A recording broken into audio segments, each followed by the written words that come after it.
मेरा नाम दिशा है और मैं एक लेडी पुलिस हूँ। क्या आपको पता है, ऐसा भी हो सकता है कि किसी दाई की गोद में बैठने से गर्भवती औरत के पेट में पल रहा बच्चा अगर लड़की है तो लड़का बन जाता है। जी हाँ, ये वाकया कासगंज के एक गांव का है, जहां दाई की गोद में 5 मिनट बैठने से लड़की लड़के में कैसे बदल जाती है। जानकर आप भी हैरान रह जाएंगे। कासगंज के इस गांव का सच्चा वाकया है। मेरा नाम दिशा सिंह है। मेरा ताल्लुक एक गांव से है। मेरे पिता ने गांव में एक छोटी सी दुकान खोल रखी थी, जबकि मेरी माँ एक दाई थी।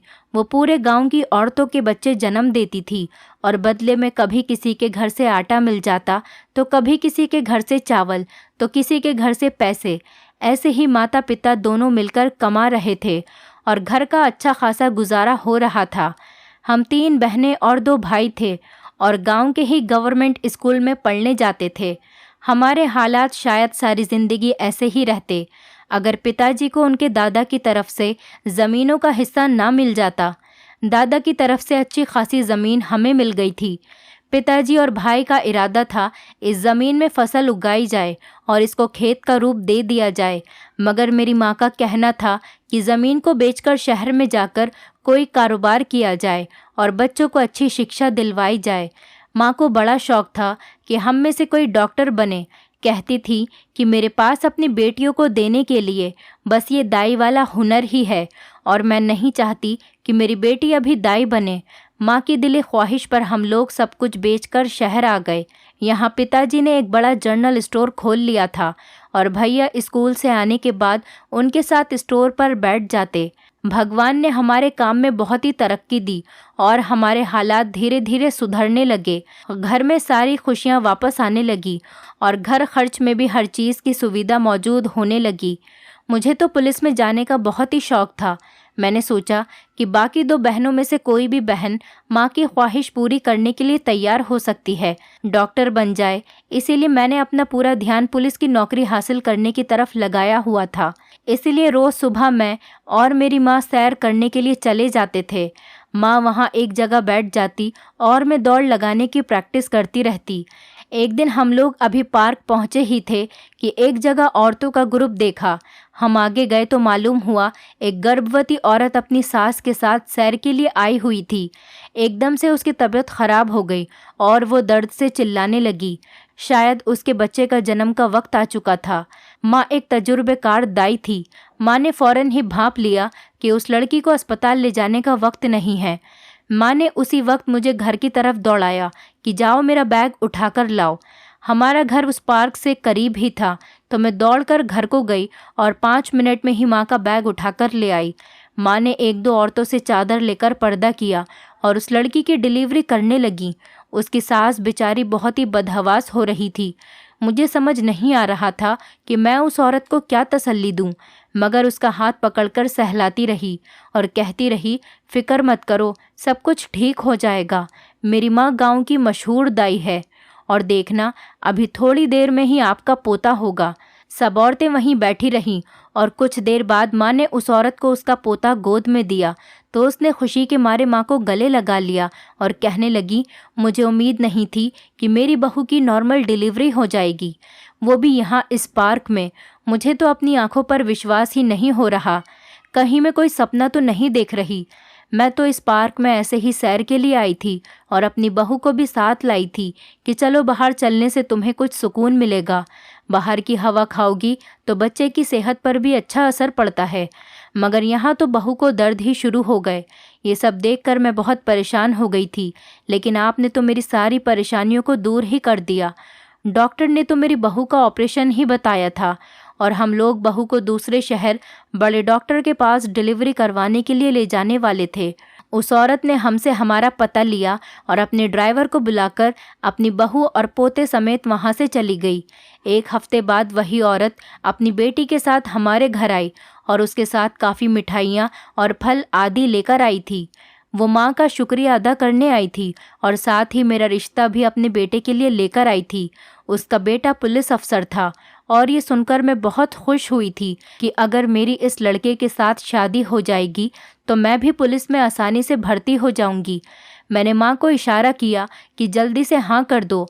माँ ने कुछ दिन सोचने के लिए मांगे और फिर हाँ कर दी। कुछ ही दिनों बाद मेरी शादी एक पुलिस इंस्पेक्टर से हो गई थी और मैं शादी करके दूसरे शहर चली गई। मेरी माँ का बड़ा इरादा था कि वो मुझे डॉक्टर बनाए, मगर मैं भी क्या करती, अपने दिल के हाथों मजबूर थी। मैंने दूसरे शहर आकर कुछ ही दिनों में पुलिस की फील्ड ज्वाइन कर ली। यहाँ मेरा वक्त बहुत अच्छा गुजर रहा था। मैं और मेरे पति दोनों ही खुशी खुशी ज़िंदगी गुजार रहे थे। हम दोनों एक दूसरे से बहुत प्यार करते थे। फिर अचानक कुछ दिनों बाद पता चला कि मेरी बहनें डॉक्टर बन रही हैं। डॉक्टर बनना कौन सा आसान काम है। माँ ने अपना शहर में लिया हुआ घर बेच दिया और ख़ुद किराए पर आ गईं ताकि बेटियां डॉक्टर बन सकें। मेरे भाइयों और पिता ने घर बेचने पर बहुत ऐतराज़ किया था। वो तो घर बेचने को राज़ी ही नहीं थे, लेकिन माँ के सर पर ही पता नहीं कौन सा भूत सवार था कि किसी की कोई बात नहीं सुनती और बहुत ही महंगे कॉलेज में दोनों का दाखिला करा दिया। मैंने भी माँ को बहुत मना किया कि अपनी हैसियत से ज़्यादा चादर में पैर मत फैलाओ, मगर मैं फ़ोन पर सिर्फ समझा ही सकती थी। माँ नहीं मानी तो मैं भी अपने रोज़मर्रा के कामों में व्यस्त हो गई। मैं भी अपने रोज़मर्रा के कामों में बहुत ही व्यस्त रहने लगी। मैं कभी कभार माँ से जाकर मिल लेती थी। पहले नौकरी और फिर लगातार 2 बेटियों की वजह से घर से निकलना बहुत ही कम हो गया था। मैं अपनी शादीशुदा ज़िंदगी और नौकरी की वजह से बहुत ही खुश थी, मगर अब मुझे महसूस हो रहा था कि मेरी सास मुझसे कुछ ख़ास खुश नहीं रहती। उन्हें पोते की बहुत ज़्यादा ख्वाहिश थी, मगर मेरी तो दोनों बेटियां ही थीं। मेरे पति को बेटियों के होने से कोई भी मसला नहीं था, मगर मेरी सास जाने क्यों अब मेरे पीछे पड़ गई थी कि अब की बार मुझे पोता ही चाहिए। उनकी बातें सुनकर मैं भी दिमागी परेशानी से जूझ रही थी। मेरी नौकरानी एक दिन मुझसे कहने लगी, मैडम जी, मैं जानती हूँ आप अपनी सास की वजह से बहुत परेशान रहने लगी हैं, मगर मेरे पास एक हल है। मैंने चौंक कर पूछा, कैसा हल है तुम्हारे पास? वो कहने लगी, मैडम जी, कासगंज के पास ही एक छोटा सा गांव है। उस गांव में एक दाई रहती है। उसकी गोद में अगर गर्भवती औरत 5 मिनट बैठ जाए तो उसके दिल की हर तमन्ना पूरी हो जाती है। उसके यहाँ पर हर हाल में ही बेटा पैदा हो जाता है। मैं उसकी बात सुनकर हंस पड़ी और अपने ही गांव का नाम सुनकर चौंक भी गई थी। ये तो मेरे गांव का नाम था। वहाँ ऐसी कौन सी दाई आ गई जो बेटे बांटने लगी थी। मैंने अपनी नौकरानी की बात को इतना सीरियस नहीं लिया और कहा, तुम्हें कोई गलतफहमी हो गई होगी, क्योंकि वहाँ तो अब कोई दाई नहीं रहती। तुम्हें कोई गलतफहमी हो गई। लगभग 3 साल पहले मेरा गांव जाना हुआ था, मगर तब तक तो ऐसी कोई बात नहीं थी जो मेरे सामने आई हो। मैंने तो इस बारे में कभी कुछ नहीं सुना। वहाँ किसी दाई का जिक्र तक मैंने कभी नहीं सुना। तो फिर ये दाई कहाँ से आ गई? बल्कि गांव की औरतें अब शहर में अस्पताल का रुख करने लगी थीं। वहीं से अपना चेकअप करवाती हैं और डिलीवरी भी अस्पताल से ही करवाती है। मैंने नौकरानी को कहा, तुम्हें कोई गलतफहमी ही हो रही है। जाओ जाकर अपना काम करो। ऐसी फिजूल बातें अपने दिमाग में मत लाया करो। उस गांव में ऐसा कुछ नहीं हो सकता, किसी और गांव का वाकया होगा। नौकरानी कहने लगी, लेकिन मैडम जी, मुझे तो पूरा यकीन है, क्योंकि मेरी बहन को भी उसका पति रोज़ बेटियों के ताने देता था। उसकी 4 बेटियां थीं और उसके पति ने कहा था कि अब की बार अगर तुमने बेटा पैदा नहीं किया तो मैं तुम्हें तलाक दे दूंगा और इस घर से धक्के मारकर निकाल दूंगा। डॉक्टरों ने तो अल्ट्रासाउंड करके साफ बता दिया था कि इस बार भी बेटी है, मगर फिर किसी ने उस दाई के बारे में बताया। मैं अपनी बहन के साथ खुद उस गांव में गई थी। वहाँ एक दाई थी, बड़ी ही कोई नेक दाई थी, अच्छी इंसान लग रही थी। मेरी बहन को कहने लगी कि मेरी झोली में बैठ जाओ, तुम्हारे पेट में मौजूद लड़की लड़के में बदल जाएगी। मेरी बहन उस दाई की गोद में 5 मिनट तक बैठी रही और सच में ऐसा ही हुआ। जब उसकी डिलीवरी हुई तो उसके यहाँ बेटा पैदा हुआ। ये सारी बातें मेरी सास भी सुन रही थी। कहने लगी, हम भी वहाँ जाएंगे। तुम इस बार गर्भवती हो जाओ तो हम भी ज़रूर जाएंगे। मुझे अपनी नस्ल आगे बढ़ाने के लिए पोता ही चाहिए। मैं सर पकड़कर बैठ गई। ये क्या नई कहानी निकल कर आई है जो इस नौकरानी ने मेरी सास के कानों में भी डाल दी। मैंने अपनी नौकरानी को गुस्से से देखा कि इतनी ऊंची आवाज़ में बताने की क्या ज़रूरत थी। मेरी सास ऐसी बातों पर बहुत यकीन रखती थी, मगर मैं एक पुलिस वाली थी, इसीलिए जब तक मैं अपनी आंखों से सब कुछ नहीं देख लेती मुझे यकीन नहीं आता।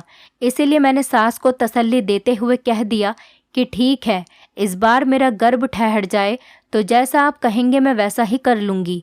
मैंने रात को अपने पति से सारी बात की तो वो कहने लगे, मुझे भी ऐसी पंडित बाबाओं की बातों पर यकीन नहीं है, मगर होने को तो दुनिया में बहुत कुछ ऐसा हो जाता है जो नामुमकिन लगता है।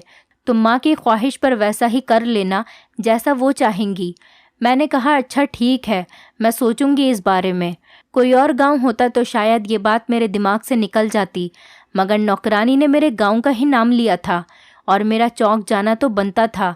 मैंने अगले दिन ही माँ को फ़ोन किया और पूछा कि माँ, मैंने सुना है हमारे गांव में कोई नई नई दाई आई है, क्या ये सच है? माँ कहने लगी, बेटा तुझे मालूम है कि अब गांव जाना बहुत कम हो गया है। मैं किसी से पता करवाकर तुझे इस बारे में बताऊंगी। 2 दिनों बाद माँ का फ़ोन आया। वो कहने लगी, बेटा मैंने पता करवा लिया है, मगर वहाँ तो कोई दाई नहीं है। सारी औरतें अब शहर में ही जाती हैं। मैंने सुनकर सुकून की सांस ली कि शुक्र है ये किस्सा मेरे गांव का नहीं है। मेरी सास इंतज़ार कर रही थी, इसीलिए मैंने उन्हें बता दिया था कि मैंने मालूम करवाया है। वहाँ ऐसी कोई बात नहीं थी।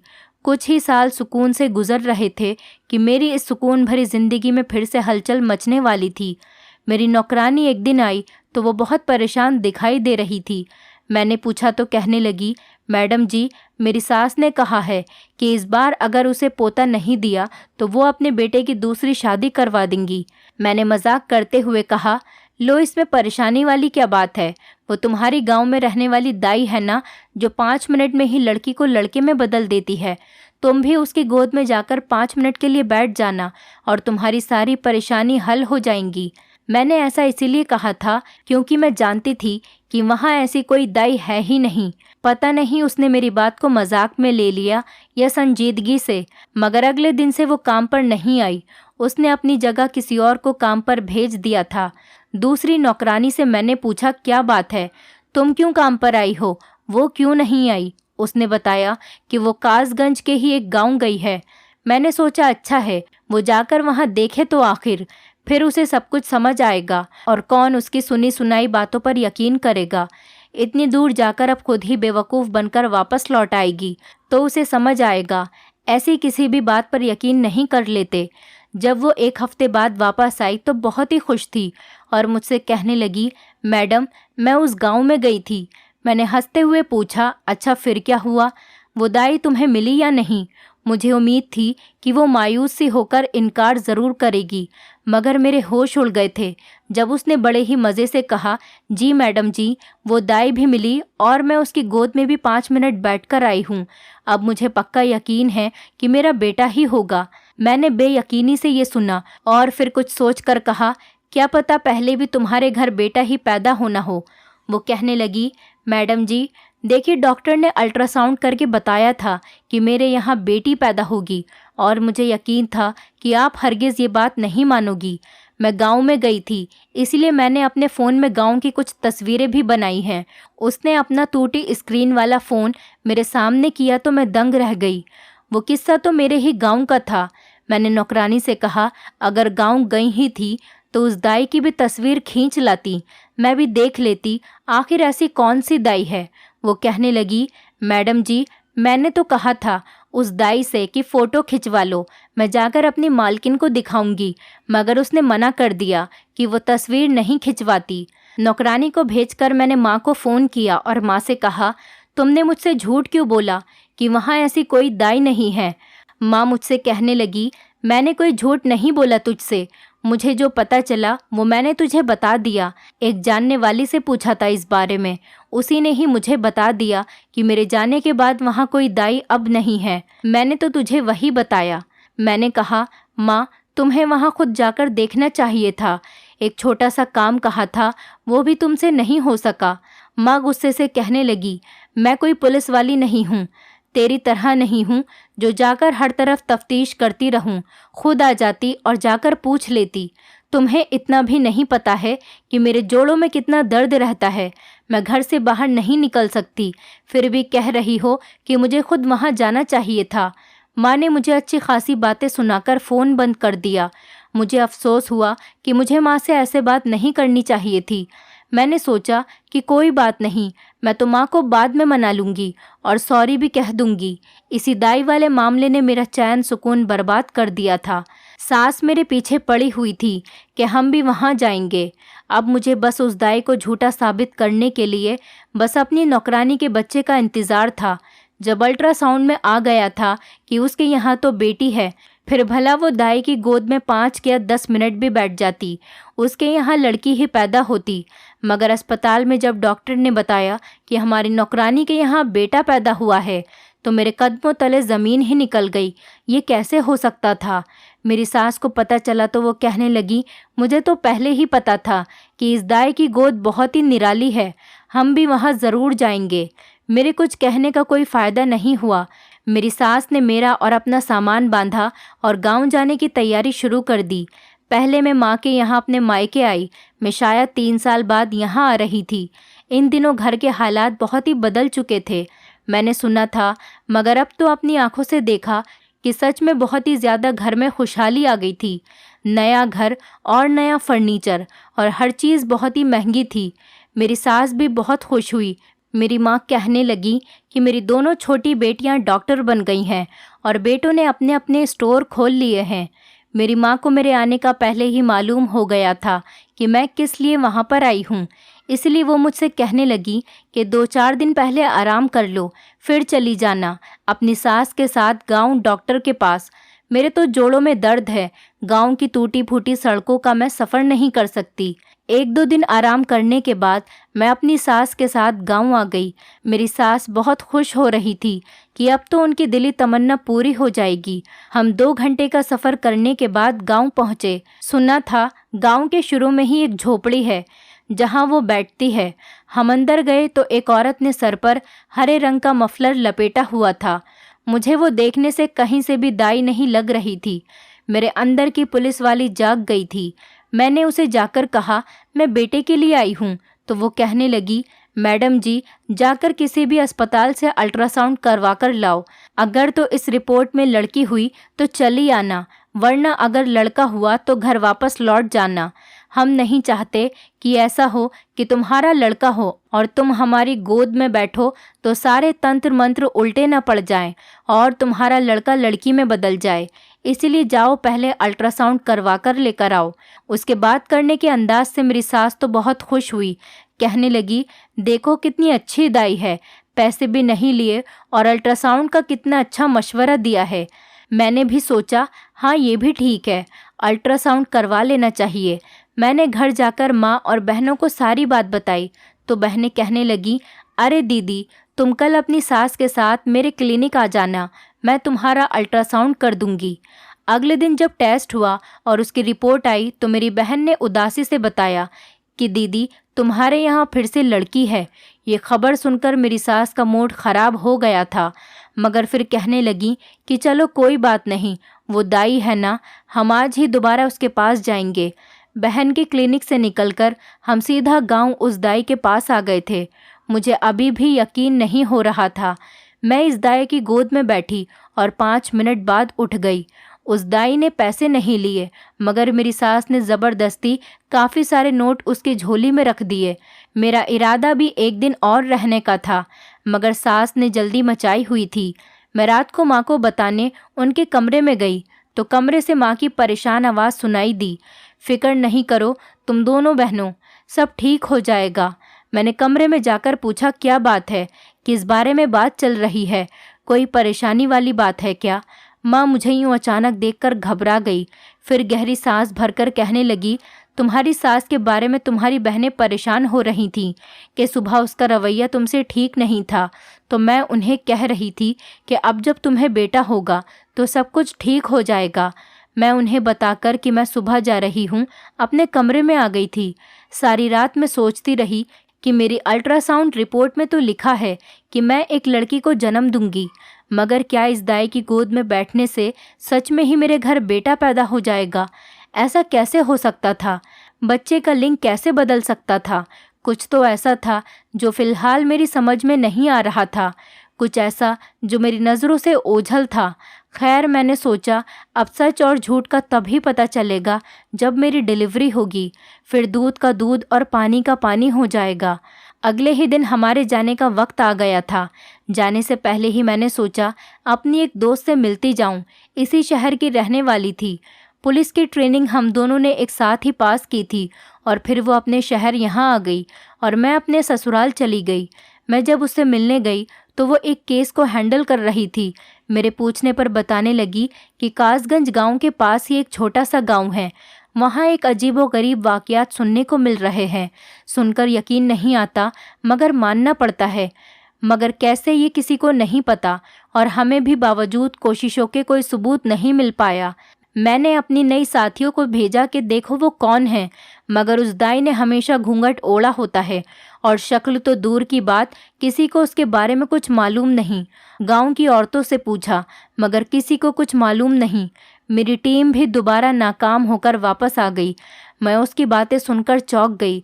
मतलब वो भी मेरी तरह ही सोच रही थी, उसे भी कुछ गड़बड़ लग रही थी। एक बात मेरे दिमाग में उलझन का मकसद बन रही थी, वो ये थी कि मैं जब उस दाई से मिली तो उसका चेहरा खुला हुआ था, उसने घूंघट तो नहीं किया था।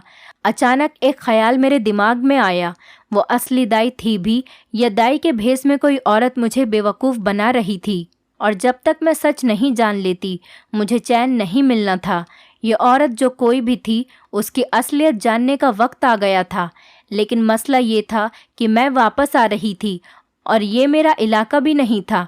मैंने अपने दोस्त के साथ उस केस को खूब अच्छी तरह डिस्कस किया और उससे कहा कि जल्दी इस केस को हल करे, क्योंकि इस सब में मेरे गांव का नाम बदनाम हो रहा था और ये मुझे किसी तौर पर भी मंजूर नहीं था।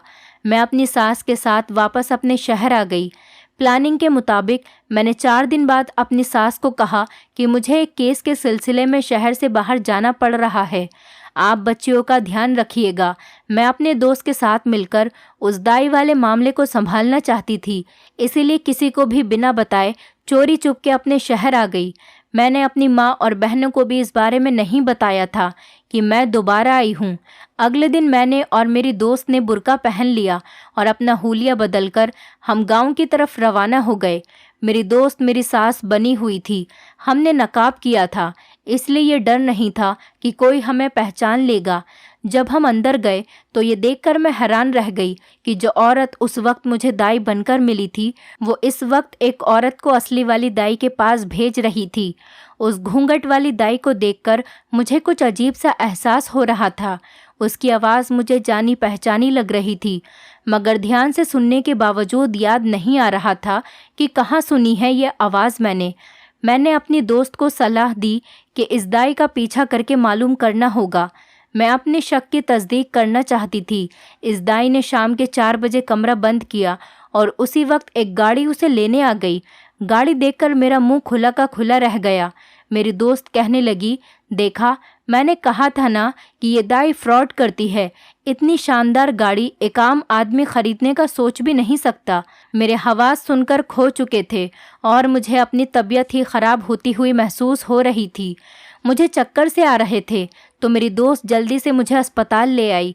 वहाँ अचानक ही मुझे ख्याल आया तो मैंने पूछा, डॉक्टर, मेरे बच्चे का लिंग क्या है, लड़का है या लड़की? वो कहने लगी कि लड़का है। मैं तो ये सुनकर बहुत ही उलझन का शिकार हो गई। पता नहीं अब पहले से लड़का था या वाकई गोद में बैठने से लिंग बदल गया था।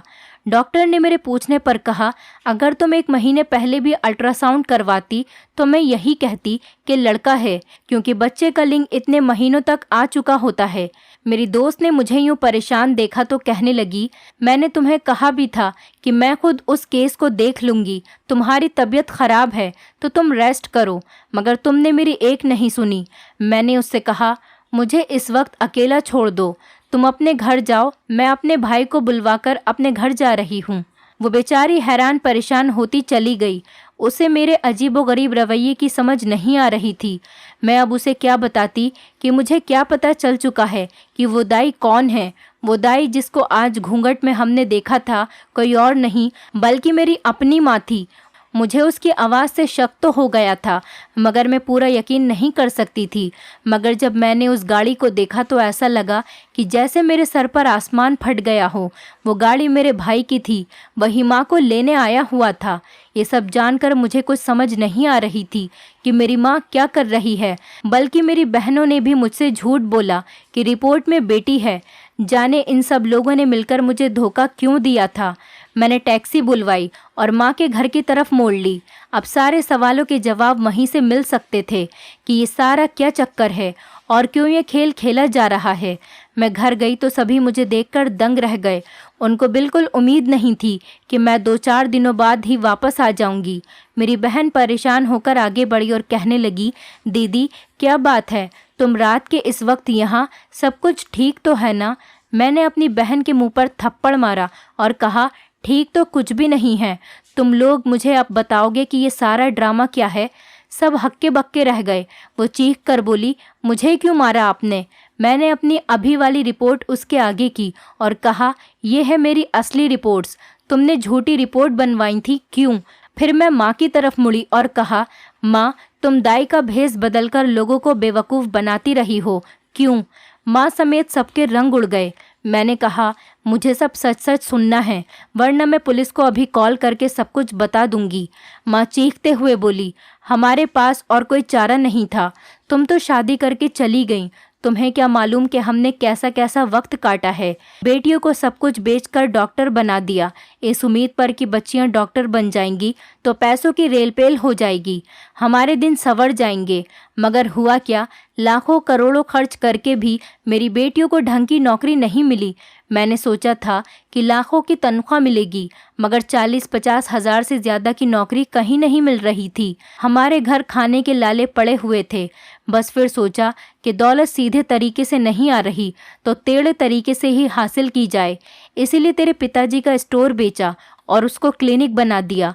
मैंने उन दिनों गांव में ये चर्चा फैला दी थी कि मैं ऐसी दाई हूँ जिसकी गोद में बैठने से लड़की लड़का बन जाता है। इसी तरह औरतों की कतारें लग जाती थीं। मैं उनको अल्ट्रासाउंड के लिए अपनी बेटियों के क्लिनिक भेजती थी, जिनका पहले से ही बेटा होता। सिर्फ उन्हें ही कहती कि मेरी गोद में बैठ जाओ, क्योंकि मेरी बेटी उसको झूठ कहती कि तुम्हारे यहाँ लड़की है। वो बेचारी फिर मेरे पास आती। जिनकी रिपोर्ट में बेटी लिखी होती उनको कोई ना कोई बहाना बनाकर टाल देती थी। हमारा ये काम बड़ा अच्छा चल रहा था, बड़ा ही मुनाफा हो रहा था। पिछले 3 सालों में करोड़ों रुपए मिले। मैं सभी आने वाली औरतों को डिलीवरी के लिए भी अपने ही क्लिनिक में भेजती थी। मैंने घूंघट डालकर चेहरा छुपाया हुआ था, इसलिए मुझे उम्मीद थी कि कोई मुझे नहीं पहचान पाएगा। तुम्हारे साथ ये नाटक इसीलिए करना पड़ा था कि कहीं तुम्हें किसी किस्म का शक न हो जाए। तुम्हारे अल्ट्रासाउंड में लड़का ही था, मगर जानबूझकर लड़की कहा था ताकि तुम भी मजबूरन दाई के पास जाती। मैंने अपनी जगह किसी और को बैठा दिया। मकसद यही था कि जब तुम्हारा बेटा पैदा होता तो तुम्हें भी यकीन आ जाता और तुम भी इस बात को मान लेती और यहाँ दोबारा इस बात को झूठ साबित करने नहीं आती। हमने जो कुछ भी किया सिर्फ पैसों के लिए किया। मैंने दुख से कहा कि आप लोगों को शर्म आनी चाहिए थी। डॉक्टरी जैसे महान पेशे को इस्तेमाल करते हुए आप लोगों ने फ्रॉड किया है और पुलिस जल्द आपको पकड़ कर ले जाएगी। ये मैं थी जिसने अपने पुलिस अफसर दोस्त को आपकी सच्चाई नहीं बताई। माँ मेरे कदमों में पड़ गई कि किसी को कुछ मत बताना, मैं अब सब कुछ ख़त्म कर दूंगी, अब ऐसा वैसा कुछ भी नहीं करेंगे। मेरी बहनें भी रो रो कर गिड़गिड़ाकर मुझसे माफ़ी मांगने लगी। मैंने कहा, माफ़ी की सिर्फ एक ही शर्त है, जो पैसा लिया हुआ है गरीब अनाथालय में जमा करवाओ और ख़ुद शुरू से अपनी ज़िंदगी की शुरुआत करो। अब दोबारा किसी के साथ फ्रॉड या धोखा करने की कोशिश भी की तो मैं खुद सबको गिरफ्तार करूंगी। मेरे घर वालों ने ऐसा ही किया, सारा पैसा गरीबों में बांट दिया और मैं फिर से अपने शहर वापस आ गई। बेटे के लालच में औरतें भी अंधी हो जाती हैं। बेटियां भी तो घर का चिराग होती हैं। बेटे और बेटियों में फ़र्क ना करें। दोस्तों, उम्मीद करती हूँ आपको हमारी कहानी पसंद आई होगी। कहानी पसंद आई है तो वीडियो को लाइक करें, चैनल पर नए हैं तो चैनल को सब्सक्राइब करें और हाँ, नोटिफिकेशन बेल को ज़रूर दबाएं ताकि अगली अपडेट सबसे पहले आपको मिले।